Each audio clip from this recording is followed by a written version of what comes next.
Hello guys, FTR একাডেমির পক্ষ থেকে আমি প্রতীক এবং ফিনান্সিয়াল মার্কেট এক্সপার্ট পেজে আপনাদেরকে খুব স্বাগতম। তো আজকে আমরা একটা খুব জনপ্রিয় স্টক নিয়ে কথা বলবো এবং খুব জনপ্রিয় কোম্পানিও।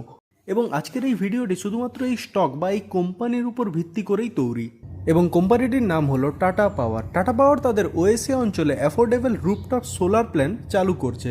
এটি তাদের ক্লিন এনার্জি মিশনের একটি অংশ, যার লক্ষ্য প্রতিটি ঘরে ঘরে সোলার এনার্জি পৌঁছে দেওয়া। আপনারা হয়তো অনেকেই ভাবেন যে টাটা পাওয়ার রিনিউয়েবল এনার্জি কি আলাদা স্টক, কিন্তু না, এটি কোনো আলাদা স্টক বা আলাদা কোম্পানি নয়।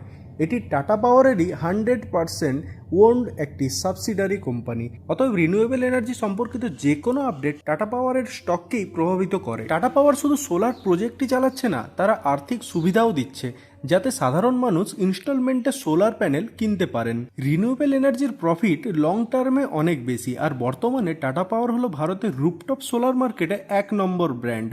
তাদের লক্ষ্য শুধু ওএসএ এলাকায় 3 লক্ষ সোলার ইউনিট বসানো নয়, আগামী 3 থেকে 5 বছরের মধ্যে সারা ভারতে 10 লক্ষ সোলার রুফটপ ইউনিট বসানো। ভারত সরকার নিজেও G20 সামিটে গ্রিন এনার্জি নিয়ে বিশেষ উদ্যোগের কথা বলেছে। প্রধানমন্ত্রী নরেন্দ্র মোদী ঘর ঘর সৌর ক্যাম্পেনও চালু করেছেন, আর টাটা পাওয়ার সেই উদ্যোগে যুক্ত হয়ে কাজ করছে। টাটা পাওয়ারের পুরনো ব্যবসা যেমন পাওয়ার জেনারেশন, ট্রান্সমিশন অ্যান্ড ডিস্ট্রিবিউশন, এই সমস্ত সেক্টর সরকারের নিয়ন্ত্রণে থাকে। এই ব্যবসাগুলো থেকে বিশেষ লাভ হতো না, আর সেই কারণেই টাটা পাওয়ারের শেয়ার প্রায় 12 বছর ডাউন সাইডের দিকে চলছিল। কিন্তু রিনিউয়েবল সেক্টরে ঢোকার পর থেকেই কোম্পানি লাভ করতে শুরু করেছে এবং মাত্র 12 মাসে 12 বছরের রেকর্ড ভেঙে দিয়েছে। টাটা পাওয়ার এখন শুধু সোলার নয়, তারা ইভি চার্জিং স্টেশন মানে ইলেকট্রিক ভেহিকেল চার্জিং স্টেশন এবং রিয়েল এস্টেট ডেভেলপারদের সাথেও কাজ করছে। লোধা, রুস্তমজির মতো বড় বড় ডেভেলপারদের সাথে বিল্ডিং এর রুফটপে সোলার বসাচ্ছে, আর পার্কিং এরিয়াতে চার্জিং পয়েন্ট ইনস্টল করছে। এমনকি শপিং মল, হাইওয়ে ইলেকট্রিফিকেশন এমন প্রজেক্টেও কোম্পানির আগ্রহ ও অংশগ্রহণ দেখা যাচ্ছে। যেহেতু রিনিউয়েবল সেক্টর এখন সরকার বেশি নিয়ন্ত্রণ করছে না, বরং পিএলআই স্কিমের মাধ্যমে উৎসাহ দিচ্ছে, তাই কোম্পানির লাভের সম্ভাবনাও বৃদ্ধি পেয়েছে।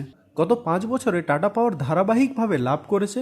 ইপিএস আর্নিং পার শেয়ার প্রায় 12.5% পর্যন্ত উঠে এসেছে এবং প্রোমোটার হোল্ডিং 46%, এফআইআই ইনভেস্টার প্রায় 10%, ডিআইআই প্রায় 16% এবং পাবলিক হোল্ডিং প্রায় 27%। সুতরাং বন্ধুরা, টাটা পাওয়ার এখন একটি পাওয়ার কোম্পানি নয়, এটি একটি কমপ্লিট গ্রিন এনার্জি সলিউশন কোম্পানিও হয়ে উঠেছে। এই ভিডিওটি শুধুমাত্র এডুকেশন পারপাসে তৈরি করা হয়েছে। ভিডিওটি ভালো লাগলে আপনাদের লাইক, শেয়ার, সাবস্ক্রাইবের জন্য অসংখ্য ধন্যবাদ। সবাই ভালো থাকবেন, সুস্থ থাকবেন।